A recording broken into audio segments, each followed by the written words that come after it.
शेत जमिनीमध्ये ज्यावेळी आपण बी पेरतो मित्रांनो, त्यावेळी जमिनीला माहिती नसतं की कोणता बी पेरलेला आहे. माहिती असतं शेतकऱ्याला की मी कोणत्या पिकाची लागण केलेली आहे. जमिनीचं काम असतं जे काय पेरलेलं आहे ते उगवून आणण्यासाठी लागणाऱ्या गोष्टी त्या बी बियाणाला मिळवून देणं. आणि शेतकरी काय करतो, कर्म करतो. ते पेरलेलं बी व्यवस्थित उगवून यावं, चांगलं पीक यावं म्हणून तो प्रयत्न करतो, म्हणजे कर्म करतो. ज्ञानेश्वर माऊली काय म्हणतात माहितीये का मित्रांनो, जीव आहे ना तो आपल्या शरीराचा मालक आहे, प्राण आहे ना तो शेतकरी कुळ आहे, मन आहे ना ते प्राणाचा कारभारी आहे. म्हणजेच काय मित्रांनो, मन हे आपल्या शरीराचा कारभारी आहे, दिवाण जे आहे. पण हे मन असतं ना, हा जो कारभारी असतो ना, हा जो दिवाण जे असतो ना, अतिशय चलाक असतो मित्रांनो. मिनिटाला आपल्या मनामध्ये वेगवेगळे विचार निर्माण होतात.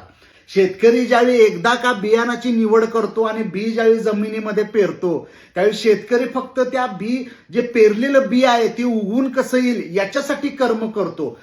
मॅनिफेस्टेशन म्हणजे काय मित्रांनो, आपल्या मनामध्ये चांगल्या विचारांचं बी पेरायचं आहे आणि तो बी आपल्या कर्माद्वारे उगवून येण्यासाठी लागणारे विचार, लागणारी कर्म आपल्याला करायचे.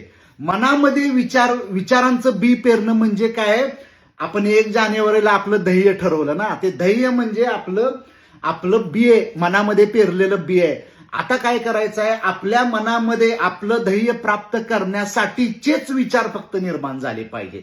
पण हा जो दिवाण जे असतो ना, आपल्या मनामध्ये वेगवेगळे विचार निर्माण करतो. मनाचा पहिला खुराक काय मित्रांनो, जी गोष्ट आपल्या मनामध्ये पेरलेली आहे, ज्या विचारांचं बी पेरलेलं आहे, तेच विचार त्या अनुषंगानं कर्म आपल्या हातातून घडली पाहिजेत.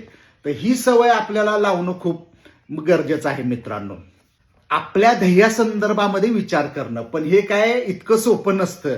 मिनिटाला आपल्या मनामध्ये वेगवेगळे विचार येत असतात. पण साधारणपणे जर तुम्ही प्रयत्न केले, काही विशिष्ट मॅनिफेस्टेशन टेक्निक वापरले, तर काय होतं की आपलं मन जो कोणता बी आपण त्याच्यामध्ये पेरलेला आहे त्याच्या संदर्भातच फक्त विचार करायला लागतं. आपला एक फॉलोअर 21 दिवस झालं प्रयत्न करत होता एक विशिष्ट गोष्ट मिळवण्यासाठी. पहिले 10 दिवस त्याला काही समजलंच नाही, त्याच्या मनामध्ये विचारच निर्माण होईनात, डोक्यामध्ये विचारच निर्माण होईनात. दुसऱ्या आठवड्यामध्ये थोडे विचार निर्माण झाले आणि आज 21 दिवसानंतर काय झालेलं आहे, मॉर्निंग वॉक करताना सुद्धा त्याच्या डोक्यामध्ये त्याचं जे ध्येय आहे ना, फक्त तेवढेच विचार निर्माण व्हायला लागलेले आहेत. दुसरे विचार त्याच्या डोक्यामध्ये निर्माण होईना झालेले आहेत. तर हे महत्वाचं असतं मित्रांनो.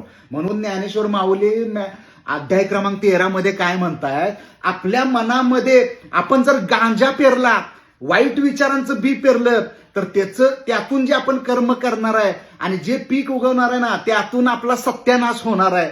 मॅनिफेस्टेशन मध्ये आपण काय विचार करायचा हे जर कळलं नाही, काय कृती करायची हे कळलं नाही, विचार करायला जमलं नाही, तर आपला सत्यानाश ठरलेला आहे. पण मी जर माझ्या मनामध्ये चांगल्या विचारांच्या रूपानं सद्गुण पेरले, तर त्यातून मी जे कर्म करणार आहे, त्यातून माझ्या मनाला जो मी काम करायला लावणार आहे आणि त्यातून जे विचार निर्माण होणार आहेत, त्यातून जे पीक उगवणार आहे, ते माझ्या 7 पिढ्या बसून खाणार आहेत. धन्यवाद.